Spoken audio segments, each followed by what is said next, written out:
ये मैंने सारे के सारे आपके सामने लिख दिए इन वन फ्लो। अब आप इनको जल्दी से रिवाइज कर दें, मगअप करेंगे। तो टॉपिक है हमारा फंडामेंटल ड्यूटीज।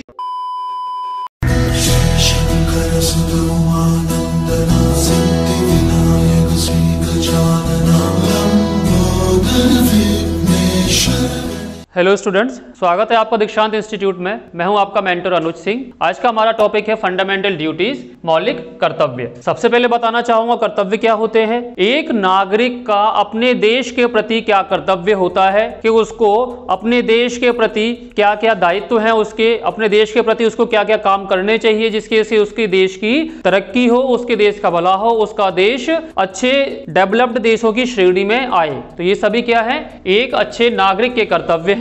तो नागरिक के कर्तव्यों को वर्णन किया गया है। बात याद रखेंगे, मूल संविधान जो बाबा भीमराव अंबेडकर जी ने बनाया था, बाबा साहब भीमराव अंबेडकर जी ने, उसमें मौलिक कर्तव्य का कोई जिक्र नहीं था। दोबारा से बताऊंगा मैं, मौलिक कर्तव्य को बाद में जोड़ा गया है। तो जब बाद में जोड़ा गया है तो कहां से इसकी प्रेरणा मिली हमें, तो इसका स्रोत क्या था, इसका सोर्स क्या था, रशिया या फिर यूएसएसआर। ये हमने रशिया या फिर उस समय जो यूएसएसआर था वहां से लिए। तो ऐसी कौन सी समिति थी जिसने इसकी सिफारिश की, तो समिति का नाम था डॉक्टर सरदार स्वर्ण सिंह समिति या डॉक्टर स्वर्ण सिंह समिति, सरदार स्वर्ण सिंह समिति। इस समिति ने सिफारिश की। इस समिति की सिफारिश पर ही मौलिक कर्तव्य भारत के संविधान में जोड़े गए। अब जब ये भारत के संविधान में जोड़े गए तो किस संविधान संशोधन के तहत जोड़े गए, तो संविधान संशोधन है, इधर लिखूंगा संविधान संशोधन में 42वां संविधान संशोधन, 42nd constitutional amendment act.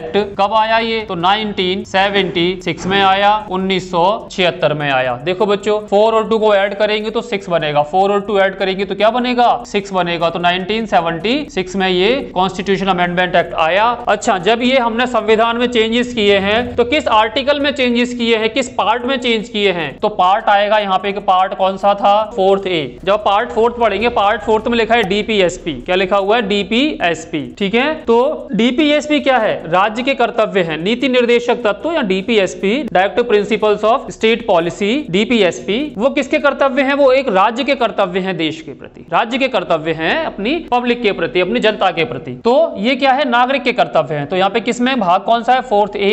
Article कहां से कहां तक है बच्चों, तो आर्टिकल याद रखेंगे, आर्टिकल या फिर अनुच्छेद 51 का A। 51 आर्टिकल जो 50 है, 51 है, उसमें A करके हमने एक पार्ट जोड़ रखा है, तो 51A पार्ट में है। कहां से कहां तक, तो A से लेके के तक। इसको याद रखेंगे, एग्जाम में पूछा जाता है। तो ऐसे 11 आर्टिकल्स हमने ये जोड़े हैं, इसको याद रखेंगे हम। चलिए तो देखते हैं, ये सारी डिटेल इसके बारे में हो गई, सोर्स हो गया, समिति का नाम हो गया। अच्छा, सरदार स्वर्ण सिंह समिति ने कितने फंडामेंटल ड्यूटीज की बात की थी, तो केवल 8 ड्यूटी की बात इन्होंने की थी कि 8 ड्यूटियों को जोड़ा जाए, केवल 8। इसको याद रखेंगे, केवल 8 ड्यूटियों की बात इन्होंने की थी। ठीक है, इनकी सिफारिश के तहत 8 फंडामेंटल ड्यूटीज संविधान में जोड़ी गई थी। फिर जैसे जैसे जैसे समय गुजरता गया वैसे वैसे चेंजेस होते गए, नए नए संविधान संशोधन से नई नई ड्यूटियां जोड़ने के हमने। आगे चलते हैं, तो सबसे पहला पढ़ते हैं आर्टिकल 51। आर्टिकल 51 के ए में लिखा हुआ है साफ साफ कि प्रत्येक नागरिक का यह कर्तव्य है कि, इंग्लिश में अगर बोलूं, it is the duty of every citizen, प्रत्येक नागरिक का यह कर्तव्य है कि के बाद ही यहां से स्टार्ट कर देते हैं हम ए में क्या लिखा हुआ है, ए जो ए में लिखा हुआ है, हम यहाँ पे 1 2 3 नहीं बोलेंगे, हम यहाँ पे ABCD करके पढ़ेंगे, इसको अल्फाबेटिकल ऑर्डर में पढ़ेंगे जिससे कि हम इनको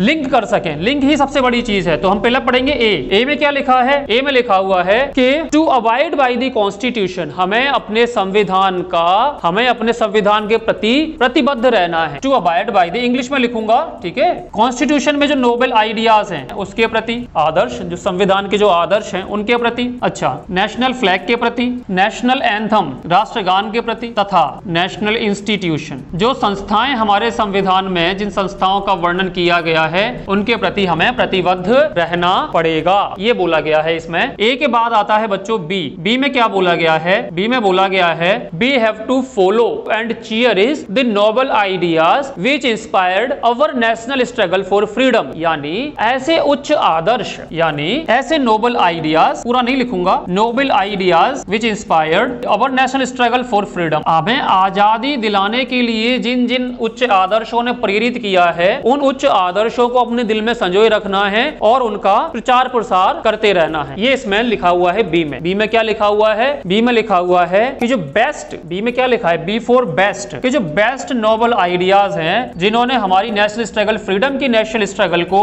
इंस्पायर किया है, उनको हमेशा अपने हार्ट में रखना है और उनको हमेशा फॉलो करते रहना है। ठीक है, जिससे कि हम क्या कर सकें, ये हमारा दायित्व है, जिससे कि हम क्या कर सकें, हमारे देश के प्रति हम अपने मौलिक कर्तव्यों का पालन कर सके। तो ये दूसरा है बेटा सी। सी यानी सी आता है तीसरे नंबर पे। सी कितने पे आता है? तीसरे नंबर पे। तो इसमें तीन ऐसी चीजों का वर्णन किया गया है, उनको बताऊंगा मैं। तीन चीजों का वर्णन किया गया है, वो क्या है? Unity, integrity and sovereignty. इन सभी का हमें क्या करना है? इन सभी को फॉलो करना, यानी एकता, अखंडता और संप्रभुता का हमें पालन करते रहना है। सी के बाद आता है बच्चों डी। डी फॉर मैंने बोला डिफेंड। डी फॉर क्या बोला मैंने बच्चों? डिफेंड। डिफेंड मतलब क्या होता है? रक्षा। टू डिफेंड अवर कंट्री, हमें हमारे देश की रक्षा करना है। जब भी मौका बन पड़े हमें हमारे देश की रक्षा के लिए सामने आके खड़े हो जाना है कि हमें हमारे देश की रक्षा करना है। तो प्रत्येक नागरिक का ये कर्तव्य है अपने देश की रक्षा करे। To defend our country. Pakistan ने हमला बोल दिया या चाइना ने हमला बोल दिया, कोई टेररिस्ट अटैक आ गया, तो फौज में आपने देखा होगा बढ़ चढ़ के लोग वहां हिस्सा लेते हैं। अभी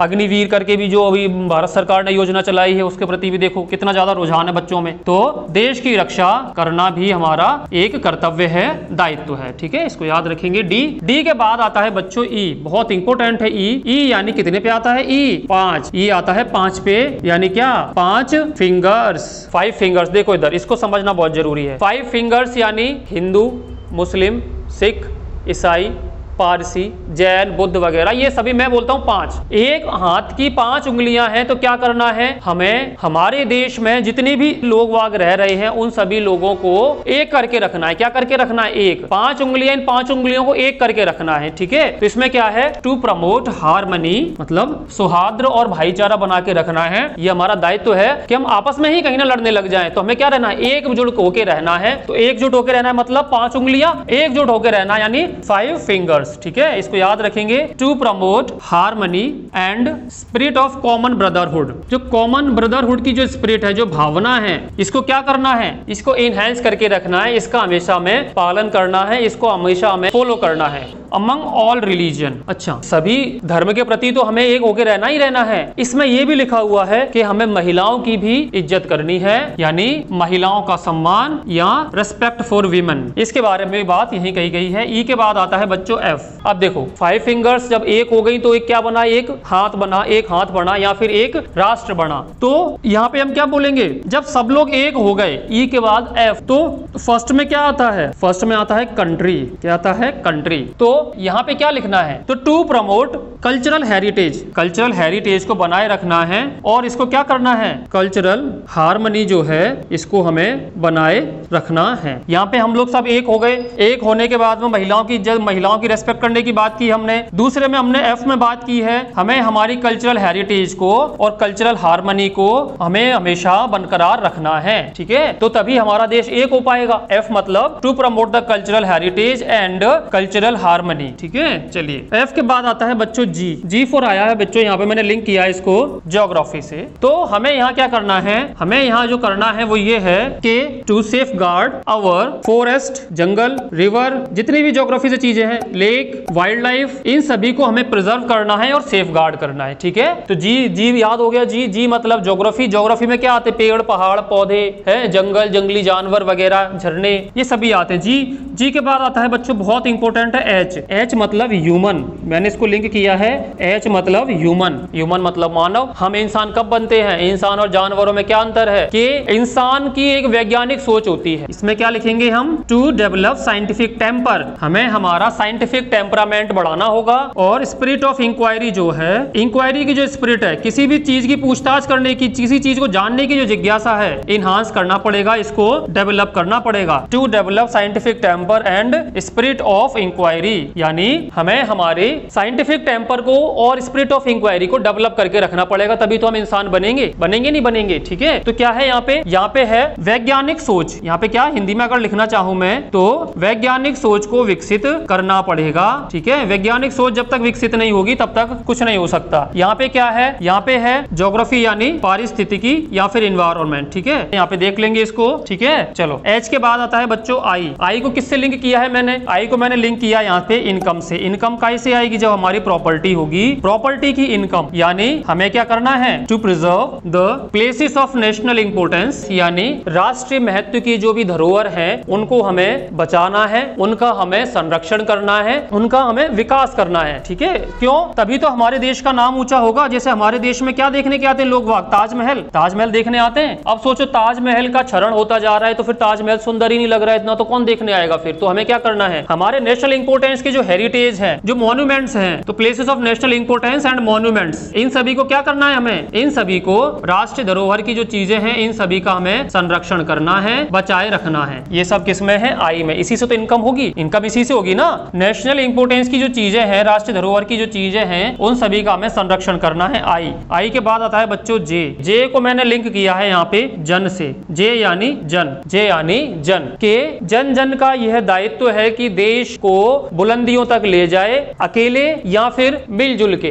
कोई भी ऐसी प्रतिस्पर्धा हो, किसी भी प्रतिस्पर्धा में, किसी भी कंपटीशन में अगर आप भाग ले रहे हो और भारत का प्रतिनिधित्व कर रहे हो किसी भी फील्ड में, कोई सी भी फील्ड हो, तो उसमें आपको अपने देश का नाम रोशन करना है। ठीक है, ये सब बात इसमें कही गई है। तो यहाँ पे क्या बोलेंगे? To excel in any competition और एनी फील्ड। ठीक है, इंडिविजुअली एंड कलेक्टिवली, चाहे तो आप सिंगल हैं या फिर आप एक ग्रुप में है। ठीक है, आपको देश का नाम रोशन करना है, चाहे कोई भी प्रतिस्पर्धा हो। तो वो भी क्या है? हर देश के हर नागरिक का ये कर्तव्य है कि इन सभी फील्ड में वो अच्छे से अच्छा प्रदर्शन करे, जिससे कि देश को क्या ले जाए? हम बुलंदियों पर ले जा सके। तो हर देश के नागरिक का ये दायित्व है to excel in any competition field, whether individually और कलेक्टिवली। ठीक है, यहाँ पे क्या लिख देंगे हम? यहाँ पे लिखेंगे सामूहिक या व्यक्तिगत स्तर पर भारत का नाम रोशन करना है। चाहे कोई सी भी फील्ड हो, आपको भारत का नाम रोशन करना है। जे के बाद बहुत इंपोर्टेंट आर्टिकल है के, इसको लिखना है हमें। के यानी चिल्ड्रन। के जो आर्टिकल है वो चाइल्ड के लिए आता है। चाइल्ड भी कौन सी? 6 to